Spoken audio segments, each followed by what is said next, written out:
आप सभी के हृदय में विराजमान परमात्मा को मेरी राम राम। अयोध्या की जो दुर्दशा है आप सभी ने देख ही ली है। राम के वनवास का समाचार पाकर किस प्रकार से वह विह्वल हो उठी है, अंतरतम तक तप चुकी है। किसी को कुछ समझ नहीं आ रहा कि क्या हुआ।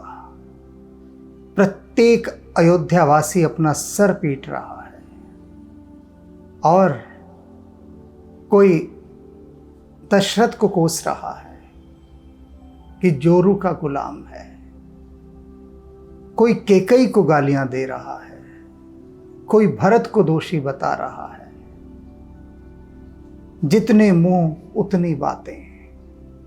एक वर्ग ऐसा भी है जो भरत को निष्पाप बता रहा है। यह सारी स्थिति अयोध्या की है। अब लौटकर जरा देखते हैं कैकेयी का क्या हाल है, कैकेयी के आसपास का परिवेश कैसा है, वहां क्या हो रहा है, उसे भी जान लेना बहुत आवश्यक है। विप्रवधु कुल मान्य जठेरी, जे प्रिय परम कैकेयी केरी। कैकेयी की जो चहेती ब्राह्मण स्त्रियां थीं, जिनमें से कुछ कुल वृद्धा भी थी, ऐसी अनेक स्त्रियां थी ब्राह्मणों की जिनको कैकेयी बहुत चाहती थी, उन्हें मानती थी, उनका सम्मान करती थी, आदर करती थी, उनसे परामर्श लेती थी। वे जो वृद्धाएं थी ब्राह्मण, उन्होंने कैकेयी को समझाना आरंभ किया। लगी देन सिख सीलु सराहे। वे कैकेयी के शीलता और उसकी विनम्रता की सराहना करने लगी। कहने लगी, कैकेयी तू तो बहुत विनम्र और स्नेहिल थी। और सीख देने लगी, उसको सिखावन शिक्षा देने लगी। बचन बानसम लागी ही ताही।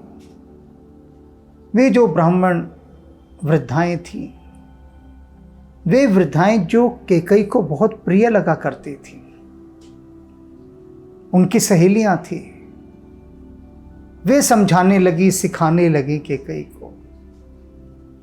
और कैकेयी को कैसा लग रहा था उनका सिखाना? वचन बानसम लागे ही ताही। उनके जो वचन से वो बाणों के समान लग रहे थे कैकेयी को, जैसे वे तीर चला रही हो, समझा ना रही हो। इतनी बुरी लग रही थी वे अच्छी शिक्षा देने वाली ब्राह्मण वृद्धाएं, उनकी सहेलियां। भरत ने मोही प्रिय राम समाना, सदा कहे यह सब जग जाना। वे क्या कहती हैं कैकेयी की सखियां कि जहां तक हम जानती हैं और जहां तक ये पूरा संसार जानता है, तुम क्या क्या करती थी कि मुझे भरत भी इतना प्यारा नहीं है जितना राम प्यारा है। ये तुम ही कहती थी और तुम्हारी इस बात को सब जग जाना, सारा संसार जानता है। सदा तुमने यही कहा कि भरत की तुलना में मुझे राम अधिक प्रिय है। करह राम पर सहज स्नेह। और तुमने सदा राम पर सहज और स्वाभाविक स्नेह किया है। कोई कृत्रिमता नहीं थी, आर्टिफिशियलिटी नहीं थी कोई, कि कोई नकली प्यार था। सच में तुम्हारे स्वभाव से ही निकलता था राम के प्रति प्रेम। तुम इतना प्रेम करती थी राम को। कह अपराध आज बन देहु। और अब यह बता दो, आज तुम राम को वनवास भेज रही हो, अपराध क्या है उसका? किस अपराध में? दंड तो हम किसी न किसी दोष के लिए ही देते हैं, अपराध के लिए ही देते हैं। तो वे ब्राह्मण सखियां कैकेयी से पूछ रही हैं कि राम का अपराध तो बताओ, वह राम जो तुम्हें भरत से भी अधिक प्रिय था, सदा सहज स्वाभाविक स्नेह तुम उस पर बरसाया करती थी, आज उसको वनवास दे दिया। कोई अपराध बताओ। कबहू ने किए हूं सवती आरेसो, और कहते कभी तुमने सोतिया डाहा भी नहीं किया कि जल रही हो सौत से। प्रीत प्रतीत जान सब देशो, तुम्हारा प्रेम और तुम्हारा ये विश्वास सारा देश जानता है कि राम के प्रति तुम्हारा कितना प्रेम और विश्वास था। कौशल्या अब कहा बिगाड़ा, अब मुझे बताओ, सखियां कहती है, अब इस समय कौशल्या ने तुम्हारा क्या बिगाड़ दिया कि उसके पुत्र को तुम वनवास दे रही हो? कुछ बिगाड़ा है क्या तुम्हारा? तुम जे ही लगी वज्रपुर पारा, कि जिसके कारण तुमने पूरी अयोध्या के ऊपर वज्रपात कर दिया, तबाही ला दी, विनाश कर दिया। ऐसा भी नहीं मान सकते हम कि तुम्हें सौतिया डाहा है। अब सखियों को अंदर की कहानी क्या पता अभी कि यह सब सौतिया डाहा के कारण हुआ है। वे तो कैकेयी को बहुत भला और प्यारा जानकर कह रहे हैं कि किस कारण से तुमने पूरी अयोध्या के ऊपर ये वज्रपात कर दिया। अब कहती है कि तुमने राम के लिए वनवास तो मांग लिया। सखियां कह रही हैं, अपने आसपास ब्राह्मण स्त्रियों को रानियां इसलिए रखती थी कि वे सदा सच्चा परामर्श देती थी, जो भी सलाहें देती थी सच्ची सलाह होती थी, हितकारी सलाह, विवेकपूर्ण सलाह। और ऐसी ही वे स्त्रियां इस समय अपनी भूमिका को पूरी निष्ठा के साथ, भक्ति के साथ निभा रही हैं, रानी का सही मार्गदर्शन करके। वे कह रही हैं कि तुमने मांग तो लिया राम के लिए 14 वर्ष का वनवास, और एक बात तुमने नहीं सोची बिल्कुल भी मांगते हुए, क्या सिए की पिए संग परिहरही, क्या सीता राम का साथ छोड़ देगी? ये तुमने सोचा ही नहीं। तुमने तो कहा राम को 14 वर्ष का वनवास, ठीक है, इस पर विचार नहीं किया। क्या सीता यहीं रह जाएगी? वो राम का साथ नहीं देगी वनवास में, सीता भी राम के साथ जाएगी। वो अपने पिया को छोड़ ही नहीं सकती। ये नहीं सोचा ना तुमने। और भी क्या नहीं सोचा वे भी हम बताते हैं। लखन की रही है धाम, और लक्ष्मण क्या अयोध्या में टिक जाएगा? रही हैं कि धाम, अपने घर में रह जाएगा कि ठीक है राम जाते हैं तो जाएं वन में, हम तो अयोध्या में ही रहेंगे। ये भी तुमने नहीं सोचा कि लक्ष्मण भी साथ जाएगा, वह नहीं रहेगा यहां। और इतना ही नहीं, कैकेयी इतना ही नहीं, आगे भी हम तुझे दिखा रही हैं जो तूने नहीं सोचा है। राज की भुजब भरतपुर,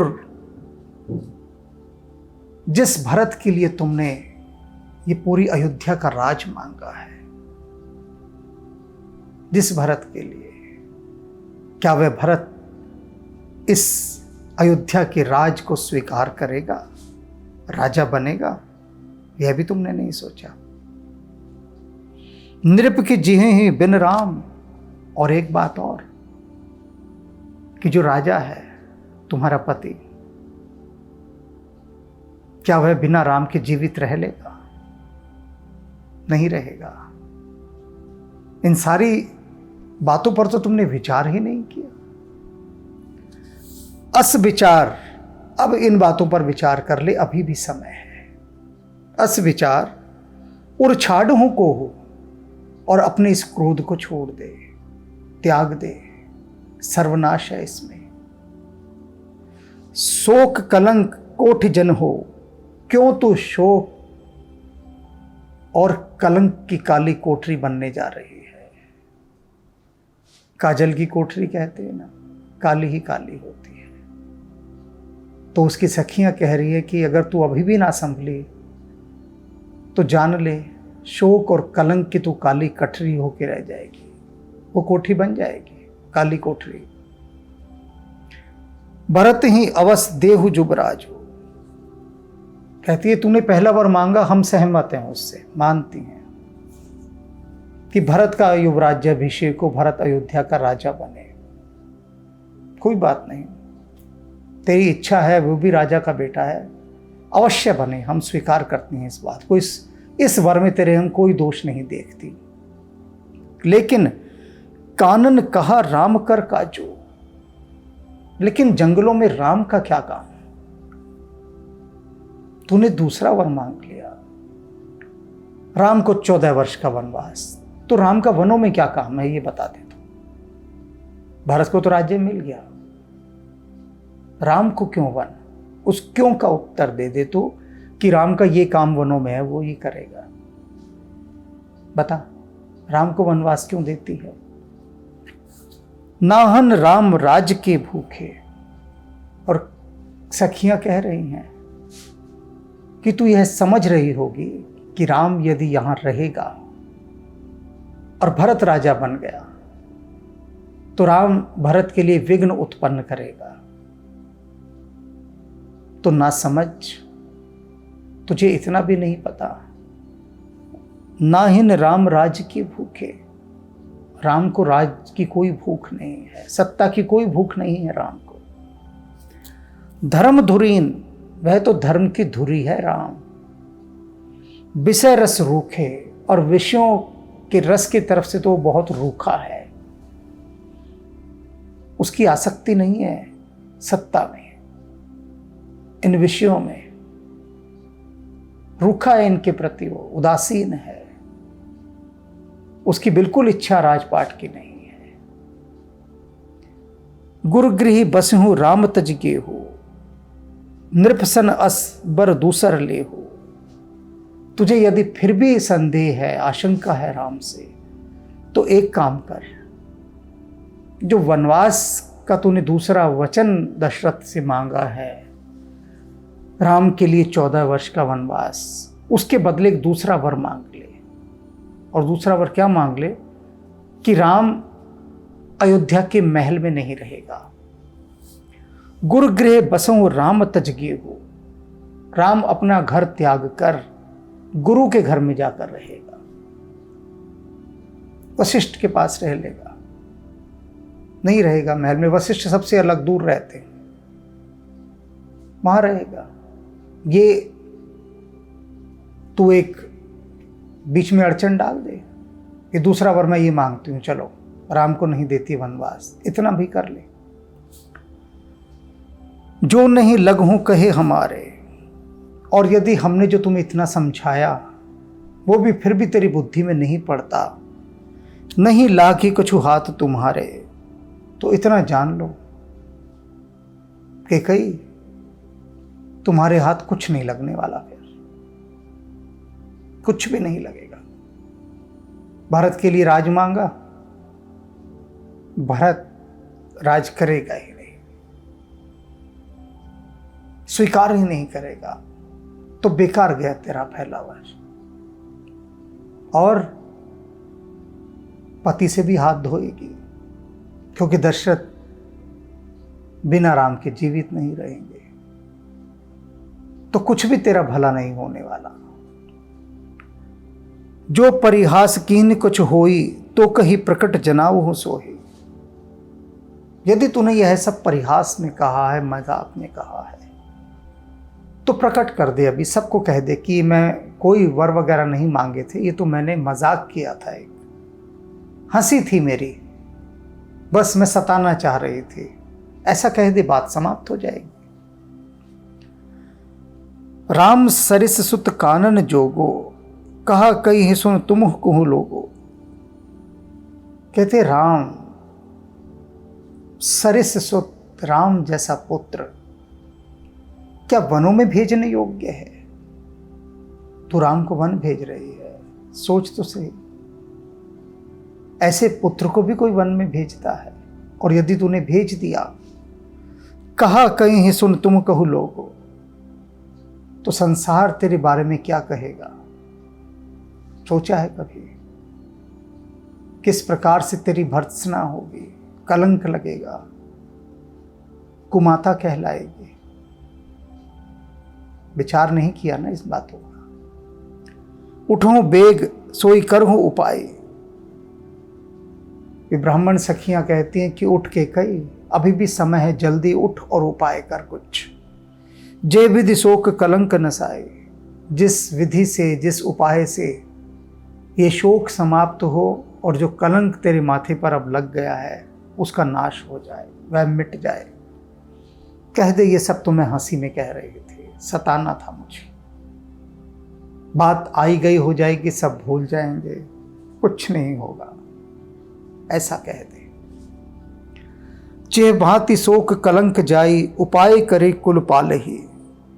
ऐसा ही उपाय कर कि ये शोक और कलंक चला जाए और ये जो कुल है, कुल की रक्षा हो जाए, वरना कुल नष्ट हो जाएगा। हट फेर राम ही जात बन, जनी बात दूसरी चाली। और श्री राम को हट करके वापस बुला ले, कहीं दूसरी बात तेरी ना चल जाए कि राम वन को चले जाए। जिम भानु बिन दीन, कहते हैं सुन, यदि राम वन को चले गए ना तो जानती है ये अयोध्या कैसी हो जाएगी।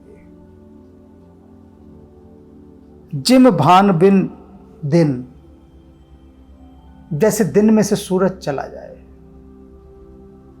तो सूरज के जाते ही दिन कितना उदास हो जाता है, काला पड़ जाता है, मुरझा जाता है, बुझ जाता है। सूर्य के जाते ही दिन जो दशा को प्राप्त होता है, वैसी दशा को यह अयोध्या प्राप्त हो जाएगी। यह अयोध्या काली रात बन जाएगी।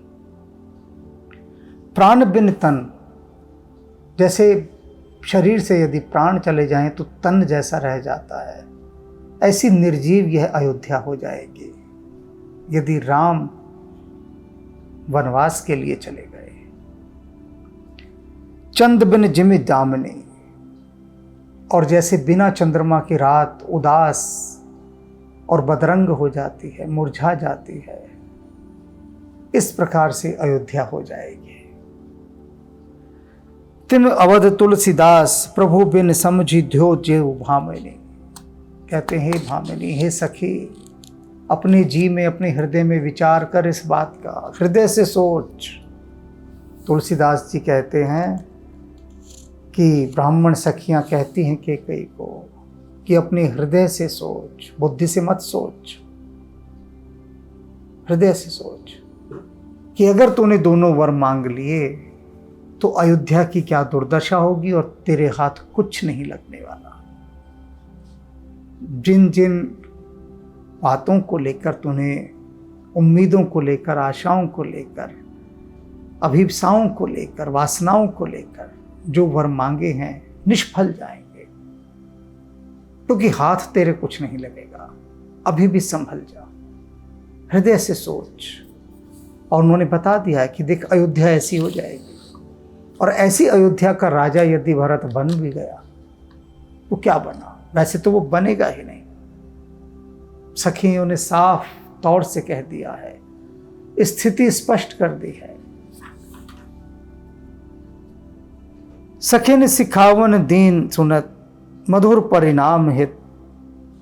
सखियों ने ऐसी सलाह दी जो बहुत मधुर थी और जिसका परिणाम बहुत हितकर था। तई कुछ कान न कीन, कुटिल प्रबोधि कुबरी। लेकिन कैकेयी ने उनकी सलाहों पर कोई कान नहीं दिया, कोई ध्यान नहीं दिया, बिल्कुल भी ध्यान नहीं दिया। क्यों ध्यान नहीं दिया? कीन ही कुटिल प्रबोधि कुबरी, क्योंकि उसको तो पूरा पढ़ा लिखाया था उस कुटिल कुबरी मंथरा ने ऐसा भड़का रखा था, ऐसा प्रशिक्षित कर दिया था, ऐसा जादू चला दिया था कैकेयी के ऊपर कि कैकेयी को अब किसी की बात न सुनाई देती थी न समझ में आती थी।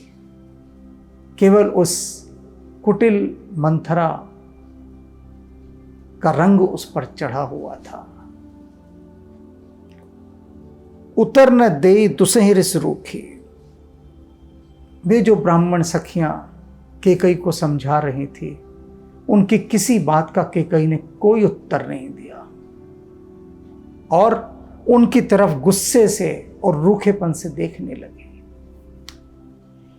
मृगहि चितव जन बाघिन भूखी, और कैसे खा जाने वाली नजरों से देखने लगी, जैसे कोई भूखी बाघिन हिरनी की तरफ देखती है कि अभी झपट्टा मारेगी और अभी खा जाएगी।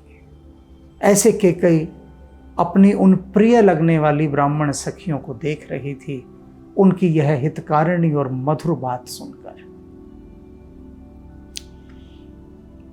व्याध असाध जान तिन त्यागी, चली कहत मति मंद अभागी। और वे जो ब्राह्मण सखियां थी, उन्होंने यह जानकर कि ये कैकेयी अब तो लाइलाज बीमारी है, असाध्य रोग है, इसे कुछ समझा लो, इसके कुछ पल्ले नहीं पड़ना, ऐसा जानकर उन्होंने कैकेयी का त्याग कर दिया, छोड़कर चली गई उसे। और जाते जाते क्या कह गई? कहत मतिमंद अभागी। जाते जाते बोल गई कैकेयी को कि तेरी जैसी मंद बुद्धि और अभागिनी हमने आज तक नहीं देखी, बड़ी निर्भाग्य है तू, मंद बुद्धि है, कम अक्ल है। कह गई जाते जाते, त्याग दिया कैकेयी को कि अब तेरे से हमारा कोई वास्ता नहीं, तू वो कैकेयी ही नहीं है जिसे हम चाहती थी, तू तो कोई और है, तू एक असाध्य बीमारी है, लाइलाज बीमारी है, और हम बीमारी के पास नहीं रहेंगी। छोड़कर चली गई। राज करत यह देहु बिगोई। कहते हैं कि तू राज कर रही थी साम्राज्य में, रानी थी, राज तो करेगी ही, लेकिन भाग्य से ये देखा नहीं गया, तेरा सुख भाग्य से देखा नहीं गया। इतनी सुखी थी तू, भाग्य ने तेरे साथ बिगाड़ कर दिया, खेल खेल लिया। किन्हीं सी अस जस कर ही न कोई।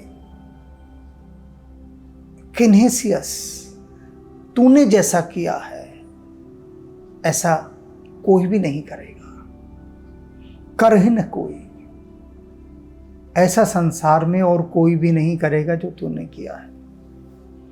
सब सुख, सब सुविधाएं, मान सम्मान, सब कुछ प्राप्त था, कमी किस चीज की थी बता तुझे? कोई अभाव नहीं, कोई कमी नहीं, और तूने अपना ही घर जला दिया बिना किसी बात के।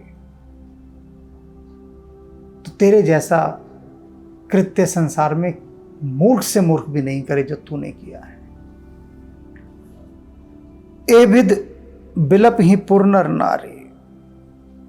नगर के सभी नर नारी इसी तरह से विलाप कर रहे थे जैसे ये ब्राह्मण स्त्रियां विलाप करती हुई, रोती हुई, कैकेयी को कोसती हुई उसको त्याग कर चली गई। इसी तरह से पूरे अयोध्यावासी विलाप कर रहे हैं। देहें कुचाल ही कोटिक गारी। और इस कुचाल से भरी हुई कैकेयी को, षड्यंत्रकारी कैकेयी को करोड़ों करोड़ों गालियां दे रहे हैं। एक ही काम रह गया अयोध्यावासियों का, कैकेयी को करोड़ों गालियां देना, उसी में लगे हुए हैं। जर ही बिसम जर ले ही उसासा। क्या कर रहे हैं वो? भयंकर ताप में जल रहे हैं, बुखार में तड़प रहे हैं। किस चीज का बुखार? दुख का। बहुत तरह के बुखार होते हैं।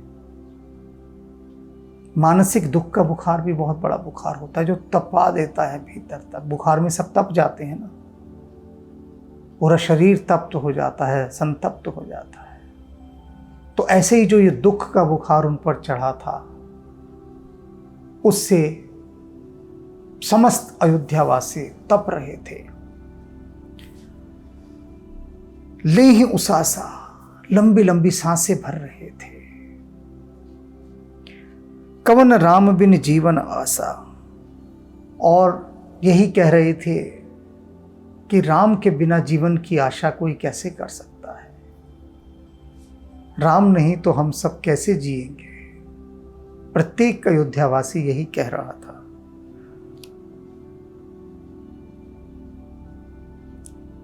विपुल वियोग प्रजा अकुलाने, इस महान वियोग को जानकर पूरी प्रजा अकुलाई हुई थी, व्याकुल हुई पड़ी थी। जन जलचर गण सुखत पानी, कैसे व्याकुल हो गई थी यह सोचकर ही कि राम वन को चले जाएंगे। ऐसे ही जैसे कि तालाबों का, सरोवरों का, जोहड़ों का पानी जब भयंकर गर्मी से सूखने लगता है तो उसमें रहने वाले जो जल जीव होते हैं, मछलियां इत्यादि जो रहते ही जल में हैं, वो किस तरह से घबराना शुरू कर देते हैं, व्याकुल हो जाते हैं कि अब तो सारा जल ही सूख जाएगा, और जल सूख जाएगा तो हम सब मारे जाएंगे। वही अयोध्यावासी सोच रहे हैं कि अयोध्या का जल तो राम है, जब जल ही चला गया तो हम तो जलचर हैं, जल में रहने वाले जीव, हम कैसे जिएंगे, नहीं जी सकते। तो वही चिंता अयोध्यावासियों को सता रही है।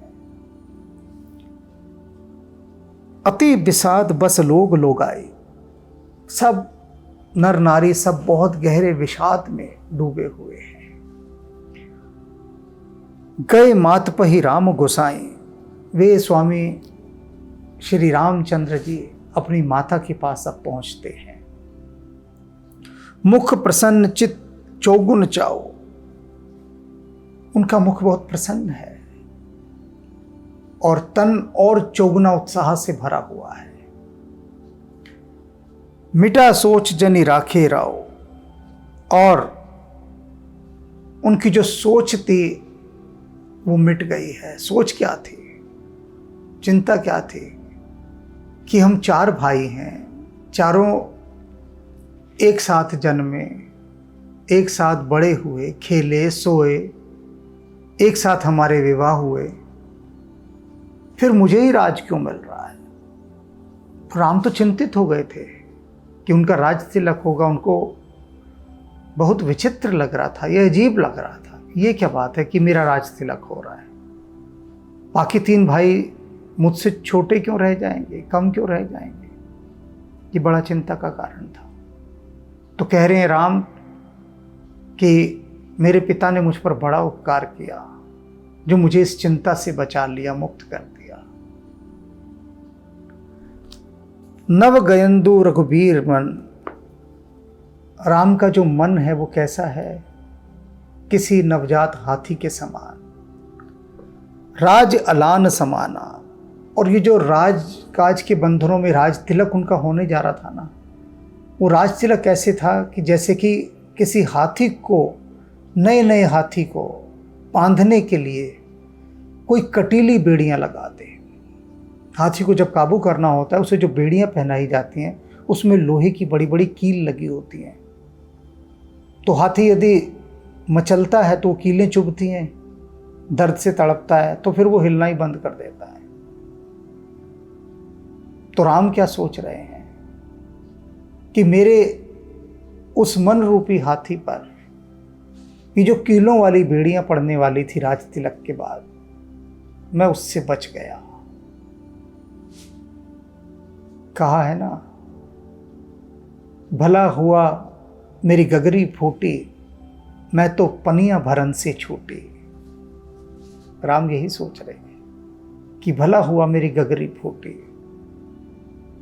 ये जो अयोध्या का राज था, ये गागर थी मेरी, मैं पनिया भरन से छूटी। अब ये राजकाज के झंझटों में मुझे पड़ना पड़ता। अच्छा हुआ ये गगरी ही फूट गई, मैं तो पनिया भरन से छूटी। राम इस समय स्वयं को बहुत आनंदित और पुलकित गात के साथ माँ के पास गए हैं, जैसे बहुत बड़ा पुरस्कार मिल गया हो।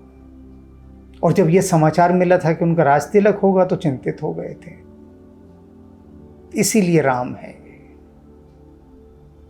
इसीलिए पूरी धरा धाम पर एक ही राम है, एक ही राम की सत्ता है, क्योंकि दूसरा राम ना ये धरती पैदा कर पाई, ना विधाता बना पाया, क्योंकि दूसरा राम कोई है ही नहीं, कोई उपाय नहीं दूसरा राम बनाने का। इसीलिए राम एक ही है। छूट जान बन गवनो सुन उर आनंद अधिकान। और जब ये सुना कि उनका राज्याभिषेक छूट रहा है और उनको वन को जाना पड़ेगा, तो उनके आनंद की कोई सीमा नहीं थी। और आनंद अधिकान, उनके हृदय में आनंद बढ़ता ही जा रहा था, अधिकान बढ़ता ही जा रहा था कि अच्छा है, मुझे वन जाना पड़ेगा। अनेक बुद्धि के तल पर जीने वाले लोग इस बात को पचा नहीं पाए। भारत के अंदर जितने भी विदेशी आक्रमणकारी आए थे, किसी को भी भगवान राम का चरित्र सच्चा नहीं लगा, किसी को भी। सबने कहा ये झूठी कल्पनाएं हैं, कोरी बकवास है, कोई राम वाम नहीं थे, सब बकवास है। और आप बिल्कुल भी नाराज मत होइएगा, मैं बात बताता हूं, वे लोग सच कहते हैं, झूठ नहीं कहते। मैं उनकी बात का समर्थन करता हूं, उनकी दृष्टि से देखते हुए समर्थन करता हूं। बिल्कुल सच्चे इंसान हैं वे लोग, विदेशी आक्रमणकारी और उन जैसी सोच समझ रखने वाले भारतीय, उन विदेशी सोच समझ रखने वाले भारतीय जो कहते हैं कि राम कभी हुए ही नहीं, ये कल्पना की बात है, कोरी बकवास है। बिल्कुल सच कहते हैं वे कहते हैं हम तो अपना देश छोड़ के मारे मारे भाग रहे हैं पूरे संसार को जीतने के लिए। हमारी हवस ऐसी है कि एक एक राष्ट्र को हम जीतना चाहते हैं, उसके राजा बनना चाहते हैं। ऐसा कोई इंसान हो ही नहीं सकता जो अपना राज छोड़कर वन में जाते समय खुश हो रहा हो।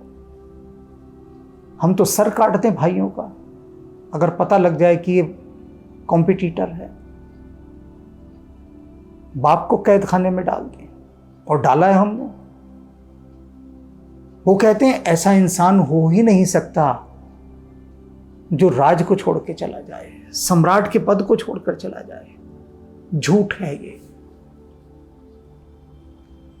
और बात सही है उनकी दृष्टि से। कैसे मान लें? जो आदमी एक पैसे के लिए दूसरे आदमी की हत्या कर सकता है, वह ये कैसे मान सकता है कि कोई व्यक्ति अपना सब कुछ दान में दे सकता है? जो व्यक्ति दूसरे के हलक का निवाला छीनकर खाने वाला हो, वो कैसे इस बात पर भरोसा कर सकता है कि कोई व्यक्ति खुद भूखा रह के अपना भोजन किसी दूसरे भूखे को दे दे? उसके लिए बड़ा मुश्किल है यकीन कर पाना। उनके नजरिए से देखें ना, आप अपने नजरिए से मत देखें। अपने नजरिए से देखेंगे तो पाएंगे कि वो लोग गलत बयानी कर रहे हैं। उनके नजरिए से देखेंगे तो पाएंगे कि हम लोग गलत बयानी कर रहे हैं। नजरिए का फर्क है, क्योंकि जीवन का अनुभव ही तो नजरिया बनाता है। उनका अनुभव है लूटना पूरी दुनिया को। भारत का अनुभव रहा त्याग, सदा त्याग। त्याग की भूमि है ये, तपोभूमि है ये भारत, देवभूमि है ये भारत। तो देवभूमि के गुरुत्व को, उसकी महिमा को राक्षसी चित्त कैसे समझ सकता है? इस बात को हमें समझना है। तो जब भी मुझसे कोई ऐसी बात कहता है, इस तरह का विदेशी चिंतन रखने वाला कि राम तो कभी हुए ही नहीं, ना कृष्ण कभी हुए, आप प्रूफ कीजिए कैसे हुए हैं। मैं कहता हूं प्रूफ करने की बात है ही नहीं। जब आपने कह दिया नहीं हुए तो नहीं हुए। मैं भी मान लेता हूं नहीं हुए, जब आपने कहा तो मैं स्वीकार करता हूं, झगड़ा खत्म। आप यही तो स्वीकार करना चाहते हैं, वो नहीं हुए, मान लिया हमने नहीं हुए। अब बोलो आगे क्या बोलते हो। अब उनके पास क्या बोलेंगे, कुछ है ही नहीं बोलने। तो यहीं झगड़ा खत्म, बात यहीं समाप्त कर दी जाए। तुम मत मानो, नहीं हुए। कौन कहता है मानो, क्योंकि मान ही नहीं सकते ना। अभी मैंने बताया सारा का सारा गणित चिंतन का है कि आपका चिंतन कैसा है, वही निर्धारित करता है आपकी सोच को। वही अभी मैंने स्पष्ट कर दिए की बात से कि जो दूसरे की हलक का निवाला छीन सकता है, वह कभी उस आदमी को नहीं समझ सकता जो खुद भूखा रह के दूसरे को अपनी रोटी दे दे। इतनी सी बात है। आगे की यात्रा अभी बहुत लंबी यात्रा है। धीरे धीरे हम राम का नाम लेके इस यात्रा को करेंगे। राम राम।